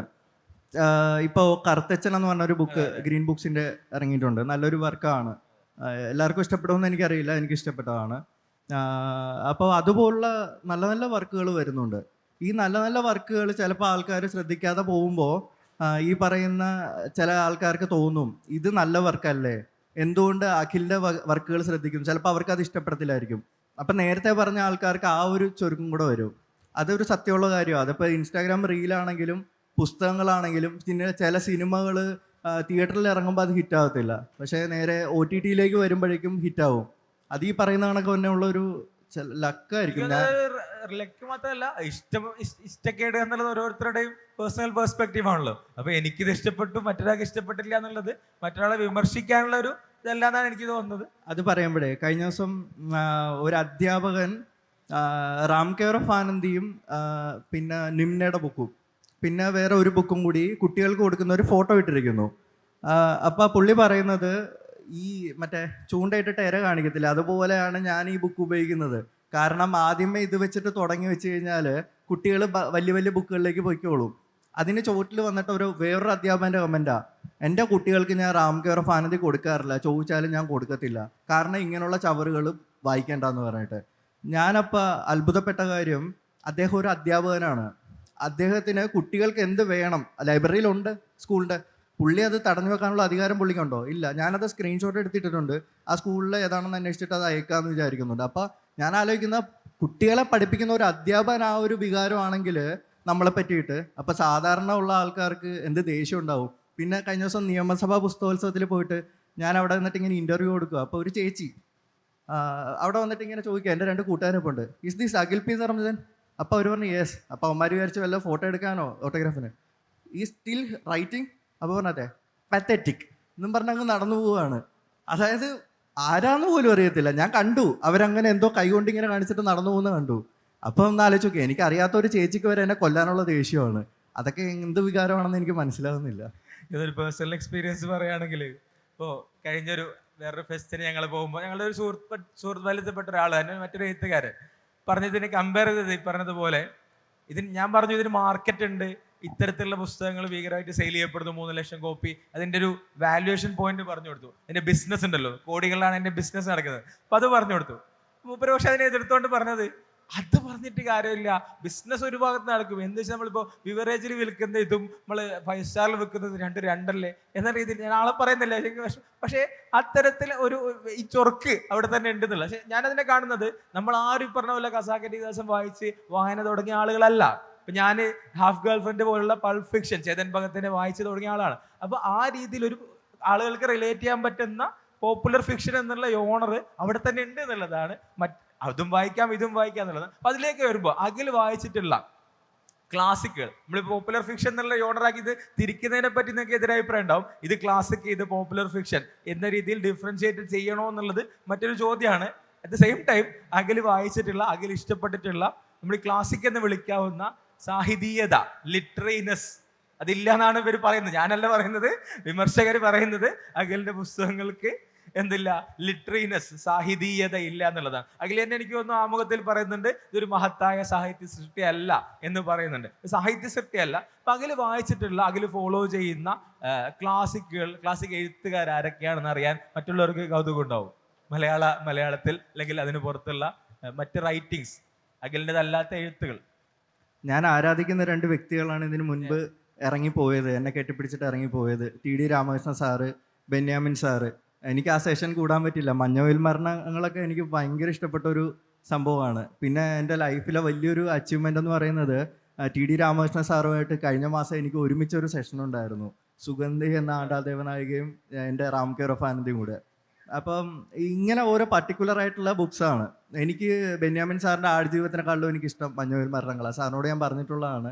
അപ്പോൾ ഓരോ വ്യക്തിയുടെ ഓരോ പുസ്തകങ്ങൾ, ചില പർട്ടിക്കുലർ ആയിട്ടുള്ള പുസ്തകങ്ങളൊക്കെയാണ്. പിന്നെ മുന്നിലേക്ക് പോവുകയാണെങ്കിൽ ഒരുപാട് ലിസ്റ്റ് പറയേണ്ടി വരും. എനിക്കിപ്പോൾ പെട്ടെന്ന് ഇപ്പോൾ പറയാനുള്ളത്, എനിക്ക് പിന്നെ KR മീര മാമിൻ്റെ നോവലുകളൊക്കെ ഇഷ്ടമാണ്. അതിനകത്ത് യൂദാസിൻ്റെ സുവിശേഷം എന്ന് പറഞ്ഞിട്ടുള്ള ഒരു കഥയുണ്ട്. അതിപ്പോഴും ഞാൻ എത്ര വർഷം മുമ്പ് ട്രെയിനിൽ ഇരുന്നിട്ട് വായിച്ചാൽ ഇപ്പോഴും ഞാനതിങ്ങനെ ആലോചിക്കും. അതിൻ്റെ അകത്ത് ഒരു പെൺകുട്ടി ഒരാളെ അന്വേഷിച്ച് നടക്കുന്നത്, അതൊക്കെ ഒരു ഭയങ്കര ഒരു നല്ലൊരു വർക്കായിട്ട് എനിക്ക് തോന്നിയിട്ടു. പിന്നെ എൻ്റെ ചോദ്യം ഇതായിരുന്നു, ഈ പുസ്തകങ്ങളെ ഇത്തരത്തിൽ പോപ്പുലർ ഫിക്ഷൻ, ക്ലാസിക് എന്നുള്ള രീതിയിൽ തരംതിരിക്കേണ്ടതുണ്ടോ എന്നുള്ളതാണ് ചോദ്യം. അതിപ്പോൾ പറയാൻ പറ്റുമല്ലോ. ഇപ്പോൾ എൻ്റെ ലൈറ്റ് റീഡിംഗ് ആണ്. എൻ്റെത് ഒരിക്കലും ക്ലാസിക്കായിട്ട്, ഞാൻ പലയിടത്തും പറഞ്ഞിട്ടുള്ള ഡയലോഗ് എങ്കിലും ഒന്നുകൂടെ ഞാൻ പറയാം. നമ്മളിപ്പോൾ ഈ ഹാളിലേക്ക് വരികയാണെങ്കിൽ ഇവിടെ നല്ല ഫുഡ് വെച്ചിരിക്കുകയാണ്. ഇവിടെ ഒരു ഫുഡിൻ്റെ ഫങ്ഷൻ എന്തെങ്കിലും നടക്കുകയാണ്, ഫുഡ് വിളമ്പുന്ന സ്ഥലമാണ്. അപ്പോൾ നമ്മൾ കയറി വരുമ്പോൾ അവിടെ ടേബിളിൽ കുറച്ച് വെൽക്കം ഡ്രിങ്ക് ഉണ്ടാവും. അപ്പോൾ എന്തെങ്കിലുമൊക്കെ ഉണ്ടാവും അവിടെ, ജ്യൂസോ എന്തെങ്കിലും രസനയൊക്കെ കലക്കി വെച്ചേക്കും. അതിനുശേഷം നമ്മൾ ഇങ്ങോട്ടേക്ക് വരുമ്പോഴായിരിക്കും ബിരിയാണിയും ഫ്രൈഡ് റൈസും അല്ലെങ്കിൽ പൊറോട്ടയും അങ്ങനെയുള്ളതൊക്കെ ഉണ്ടാകുന്നത്. എൻ്റെതൊക്കെ ആ സൈഡിൽ ഇരിക്കുന്ന വെൽക്കം ഡ്രിങ്ക് ആണ്. അത് കുടിച്ചിട്ട് നേരെ കയറി വന്നിട്ട് ആസ്വദിക്കാവുന്നതാണ്. സ്റ്റാർട്ടർ ആണെന്നുള്ളതാണ്, അത് വ്യക്തമാണല്ലേ. നേരത്തെ അധ്യാപകൻ പറഞ്ഞതുപോലെ അഖിലിന്റെ പുസ്തകങ്ങൾ വായിക്കാൻ ഇഷ്ടപ്പെടുന്ന, അത് തുടങ്ങുന്ന വിദ്യാർത്ഥികൾക്ക്, യുവതലമുറക്കുള്ള ഒരു സ്റ്റാർട്ടർ ആണ്. അതിനൊരിക്കലും ചിലർ പറയും OV വിജയൻ സാറിന്റെ ബുക്കൊക്കെ ആയിട്ട് എന്റെ കമ്പയർ ചെയ്യും. എന്നിട്ട് അപ്പം ഞാൻ ആലോചിക്കും, ഇപ്പൊ ഈ പറഞ്ഞ കണക്ക് ഈ രസ്നകലക്ക് വെച്ചിരിക്കുന്നതും ഈ മട്ടൻ ബിരിയാണി തമ്മിൽ ആരെങ്കിലും കമ്പയർ ചെയ്യുമോ? ഇല്ല. രസ്നയാണ് ഇഷ്ടപ്പെടുന്നത് എന്നുള്ളതാണ് ഒരു തലമുറക്ക്. അതൊരു പ്രശ്നമായിട്ട് തോന്നുന്നുണ്ടോ? ഇവര് ആ ക്ലാസിക്കിലേക്ക് എത്തില്ല എന്നുള്ളൊരു പേടി കാരണമാണ് എനിക്ക് തോന്നുന്നു ഈ വിമർശനം വരുന്നത്. ഒരിക്കലും ഇല്ല. ഈ ബുക്ക് വായിച്ച് തുടങ്ങുന്ന ആൾക്കാർ ഇപ്പൊ ഇതിൻ്റെ അകത്ത് റാം കെയർ ഓഫ് ആനന്ദി, ഇതിൻ്റെ അകത്ത് എനിക്ക് അറിയില്ല, ഇപ്പൊ ഈ KLF ഫുൾ എടുത്തു കഴിഞ്ഞാൽ റാം കെയർ ഓഫ് ആനന്ദി ആദ്യമായിട്ട് വായിച്ചിട്ട് എത്തിപ്പെട്ട ആൾക്കാർ ഇവിടെ ഉണ്ടാവും. അവരിവിടെ വന്നു കഴിഞ്ഞാൽ ഒരു 10 ബുക്കെങ്കിലും വാങ്ങിയിട്ടായിരിക്കും പോകുന്നത്. അല്ലെങ്കിൽ അടുത്ത സെഷൻസിൽ പോയിരുന്നിട്ട് റൈറ്റേഴ്സിനെ കണ്ടിട്ട് അവരുടെ കയ്യിൽ നിന്ന് ബുക്ക് വാങ്ങി സൈൻ ചെയ്തിട്ടായിരിക്കും പോകുന്നത്. ഒരിക്കലും വായന നിന്ന് പോകുന്നില്ല. അത് മണ്ടത്തരമാണ് പറയുന്നത്. പിന്നെ അതുമല്ല, ചില ആൾക്കാർ വിചാരിക്കും ഇന്ന റൈറ്റേഴ്സിന്റെ ബുക്ക് മാത്രമേ ഇവർ വായിക്കത്തുള്ളൂ എന്ന്. അല്ല, ഒരു റൈറ്റർ ഇപ്പം ഞാൻ ഈ 4-5 വർഷം എടുത്ത ഒരു ബുക്ക് എഴുതിയിട്ടുള്ളൂ. അത് കണക്ക് തന്നെ ഒരു റൈറ്റർ കൂടിപ്പോൾ ഒരു വർഷം 1-2 ബുക്കുകൾ എഴുതും. അത് കണക്ക് ഓരോ റൈറ്റേഴ്സും എഴുതിക്കൊണ്ടിരിക്കുകയാണ്. അപ്പോൾ അതിനനുസരിച്ച് ബുക്കുകളും വരുന്നുണ്ട്, അതിനനുസരിച്ച് റീഡേഴ്സും കൂടുന്നുണ്ട്. എനിക്ക് തോന്നുന്നു ഇത്തരത്തിലൊരു ഓണർ ഡിവിഷൻ ഉണ്ട് എന്നുള്ളത് തന്നെയാണ്. അതേസമയം തന്നെ ഇത് മാത്രം ശരി, ഇത് മാത്രം എന്നുള്ളതില്ല. പോപ്പുലർ, ഇപ്പൊ നമ്മൾ നേരത്തെ അഖിൽ പറഞ്ഞതുപോലെ തന്നെയാണ്, ഒരു ബുഫേ വെക്കുമ്പോൾ ആളുകൾക്ക് ഇഷ്ടമുള്ളത് എടുത്ത് കഴിക്കാം. അതുപോലെ ഇത് മാത്രം ബിരിയാണി മാത്രമേ കഴിക്കാമെന്നില്ല. ലൈറ്റ് റീഡിങ്ങിന് അവിടെ ഉണ്ട്, ക്ലാസിക് റീഡിങ് അവിടെ ഉണ്ട്.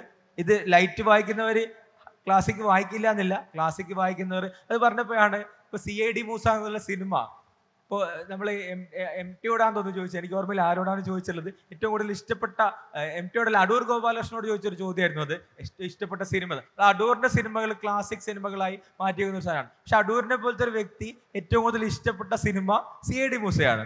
അപ്പൊ അവര് CID മൂസ നമ്മൾ നേരത്തെ പറഞ്ഞൊരു ലൈറ്റ് സാധനമാണ്, ഒരു ക്ലാസിക് വർക്ക് അല്ല, ഒരു ലൈറ്റ് ആണ്. പക്ഷെ എൻ്റെയൊക്കെ തലമുറയിൽ ഞങ്ങളൊക്കെ ഏറ്റവും കൂടുതൽ കണ്ടിട്ടുള്ള ഒരു സിനിമയാണ് CID മൂസ. അപ്പൊ അത്തരത്തിൽ ഇവർ പോലും അവരുടെ ഒരു ലൈറ്റ് റീഡിങ്ങിന്, അവരുടെ എന്റർടൈൻമെന്റിന് എടുക്കുന്ന ഒരു വർക്കാണ് ഇത്തരത്തിലുള്ള വർക്ക് എന്നുള്ളത്. അപ്പൊ എനിക്കൊന്ന് നേരത്തെ ഇവിടെ ഇരുന്ന ആളുകൾ അല്ലെങ്കിൽ അത്തരത്തിലുള്ള ക്ലാസിക് റൈറ്റേഴ്സും അഖിലിന്റെ വർക്കുകൾ വായിച്ച് അവർ ഇഷ്ടപ്പെടുന്നുണ്ടാവും എന്നുള്ളത് തന്നെയാണ് ഞാൻ മനസ്സിലാക്കുന്നത്. അങ്ങനെ തന്നെ പ്രതീക്ഷിക്കാം, അതിനപ്പുറം ഒന്നും പറയാനായിട്ടില്ല. ഓക്കെ, അപ്പൊ നമുക്ക് ഒരു 5 മിനിറ്റ് കൂടിയുണ്ട്. ആർക്കെങ്കിലും ചോദ്യം ഉണ്ടെങ്കിൽ പോയി ചോദിക്കാം.